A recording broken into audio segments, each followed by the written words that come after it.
Hi, this is going to be a shortish video, well I'm hoping it's going to be short, video about maintaining some sort of faith when you have a chronic illness.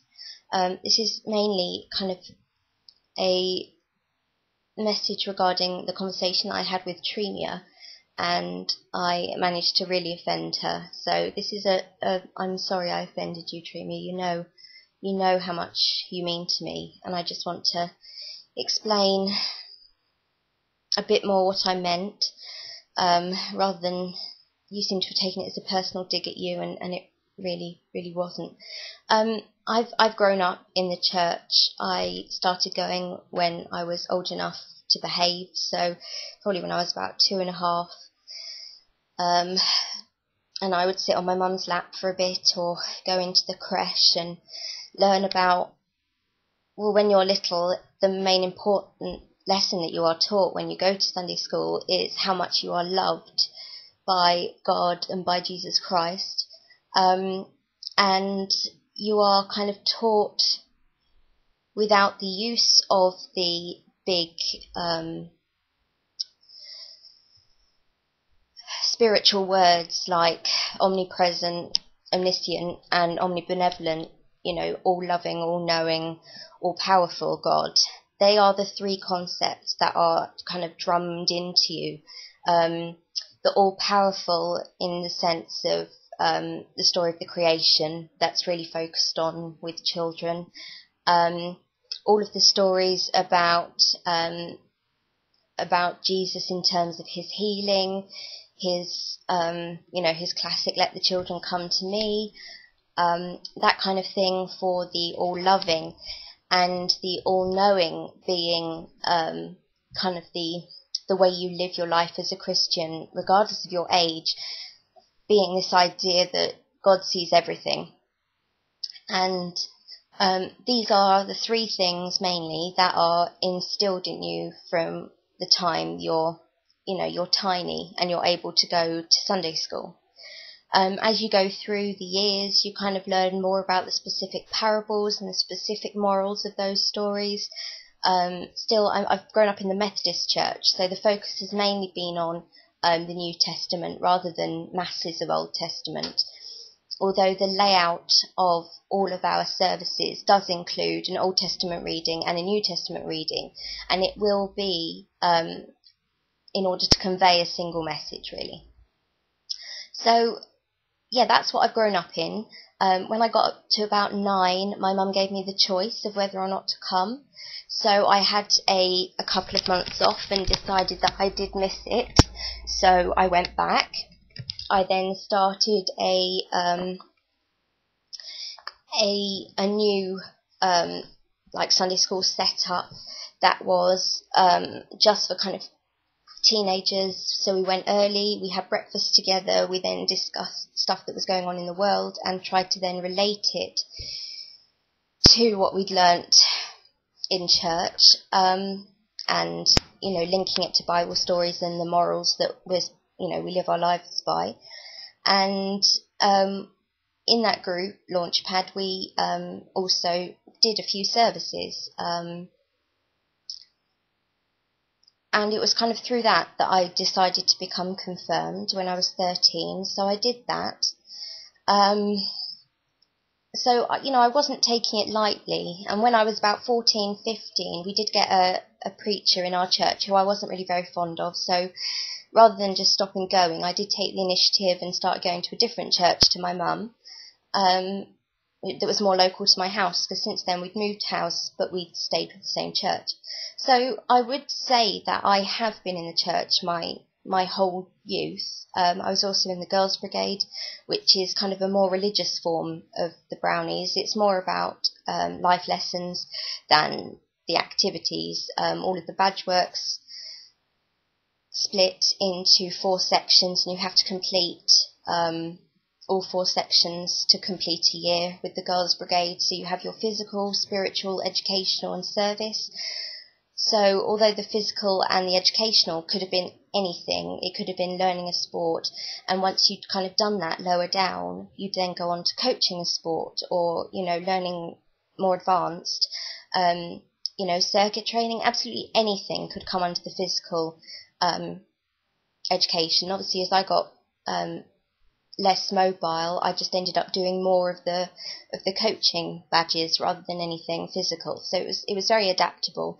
The educational badge could again be anything. We did anything from astrology all the way through to learning about different faiths, to learning colour bearing and woodwork and different craft type things. And then the service and the spiritual were completely kind of religious based. So the service was all to do with helping others, which usually meant either us doing some sort of charity work within the church, some sort of fundraising or craft that we would then sell. And the spiritual badge was kind of one topic that was then focused on over a 6-week period, whether it be creation or selflessness. And we would study all aspects of that in terms of demonstrating it in the community today, or in terms of just going through the Bible and finding every reference to that kind of moral. So I would say I've grown up in the church, and I would say up until a few years ago, I was a Christian. I was a Methodist Christian. So, yeah. And faith has always been a big part of my life. And whenever I go through my depressions and things, I do feel that the first thing that goes is my understanding of my faith. And, it does make me feel very lost. But the reason it went, kind of after I realised that my surgery had failed, was because of sorry, my legs are shaking. Hang on, I'm going to move that. Was because of this idea of God's plan, and this God being an all-loving, all-powerful God who, in my eyes, had chosen to stop helping me, empowering me, and had chosen not to heal me, regardless of how strong my faith was. So the reason why in maybe the last 18 months, paganism and Wicca has been so attractive to me is because of this idea of the divine being more of a balance between male and female, and it being the balance of energy rather than the association of some sort of intervention or plan or anything like that, really. And the idea of, prayer and meditation being based on being thankful for nature and thankful for the creation without the concept of the divine being responsible for what we do in our lives.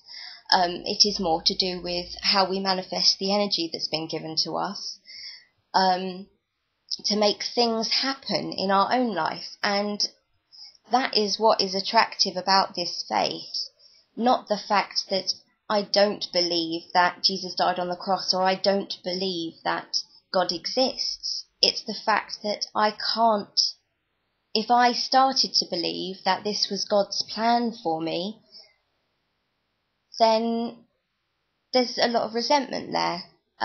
He's chosen for me not to get better. He's choosing for me to be miserable. And no matter how much work and how much money I spend teaching myself to deal with my pain, this underlying misery, he's not choosing to help with. Or even if he hasn't sent me something that I need to recognise as a sign or an intervention, because I feel that in my desperation I have been actually still quite open to anything that people suggest. I mean, in the last 10 days I have spent over £320 on seeing my counsellor, having massage. I went for hypnotherapy. I've purchased a couple of sessions with Dee. I have, I've done so much more to both my physical self and my psychological self. And in the last 10 months maybe, I have been focusing more on my spiritual self and the effect of my spiritual well-being on my perception and management of my pain. So, even though I use the word encompassed, I am encompassed and completely consumed by my pain, I feel that I am still recognizing my spiritual health as an important aspect of my management, but I'm not getting anywhere by exploring my Christian spirituality. All it does is it makes me feel betrayed, and like I've wasted a lot of my life, and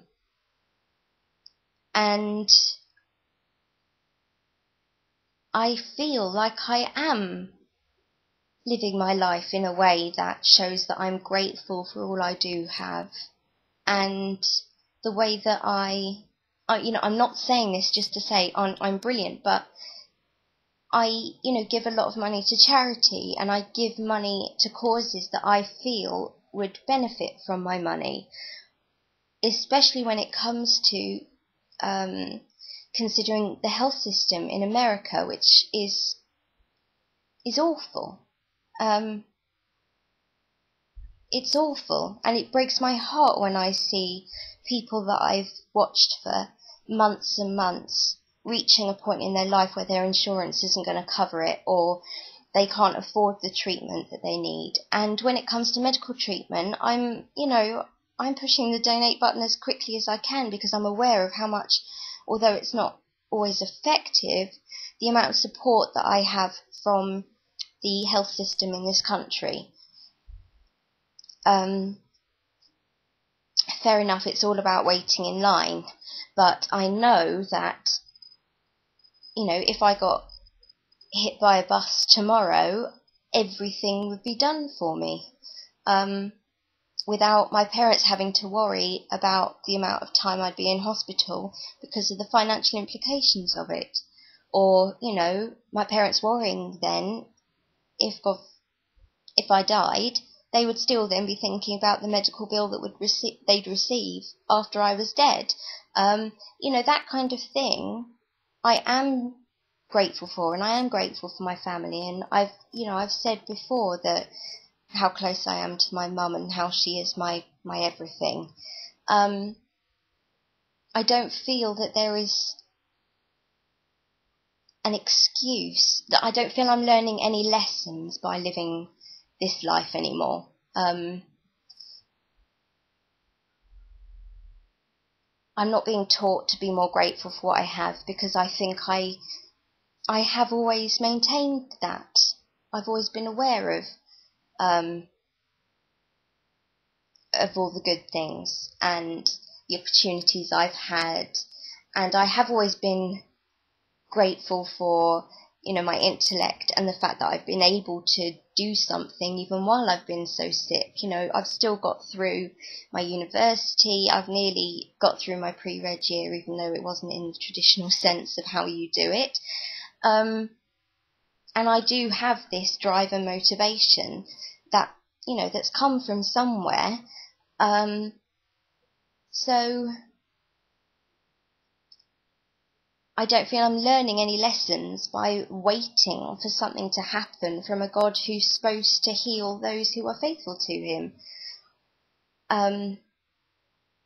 So that's more what I meant, and the idea of it being down to me to manifest the energy to cope, while praising the divine for the beauty of the planet and this balance between male and female. It makes a lot more sense to me. And I think, Tremia, what I was asking was more, how do you get through times like this, when you're sick and you believe in God and nothing seems to be changing and things are going from bad to worse, and I wasn't criticizing your faith.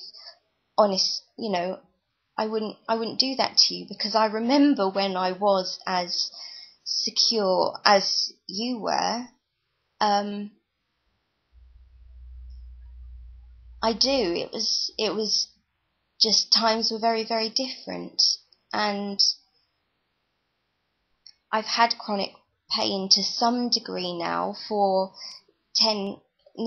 over 10 years, and for most of that time I still was perfectly happy to be devoting my spiritual side to the one God of Christianity. So I don't even feel it's just chronic pain related. It's not a mindset to do with the chronic pain. It's something that's occurred to me as it's gone on. But yeah, I just wanted to make it completely clear what it was that I meant, and why paganism and Wicca seems to be more attractive to me at the moment, if I'm going to give my spiritual self any attention, which I feel I have to in some way. And I find it a lot easier to go outside, sit and connect with nature and connect with the energies around me, and base my spiritual practices on the elements, than it ever could be now, with me trying to connect with this all-loving, all-powerful, all-seeing God who's watched me cry myself to sleep for the last 3 years, to lose my memory of what it's like to be without pain. I can't remember what it's like. I can't remember this level of distraction not being there. And since in this last bout of depression, I was not medicated for depression for 3 years, even though my pain was severe, because I could see the end when my surgery came, and the surgery has fixed the structural problem. And I do find it hard to be grateful and to be praising this God when there was really no reason for it to not work.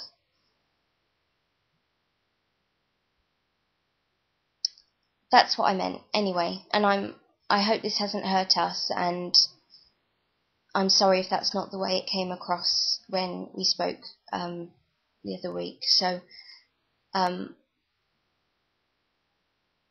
put a link to this in my comments on one of your videos, and I've really, really enjoyed your series of Who's Talking Now. I think it's been really, really interesting and really, really helpful, especially for people in the US who may not be aware of all of the benefits that are available, and there's certain hoops that you have to jump through to get them. I think you've really done a fantastic job in raising awareness, and I will speak to you soon, okay?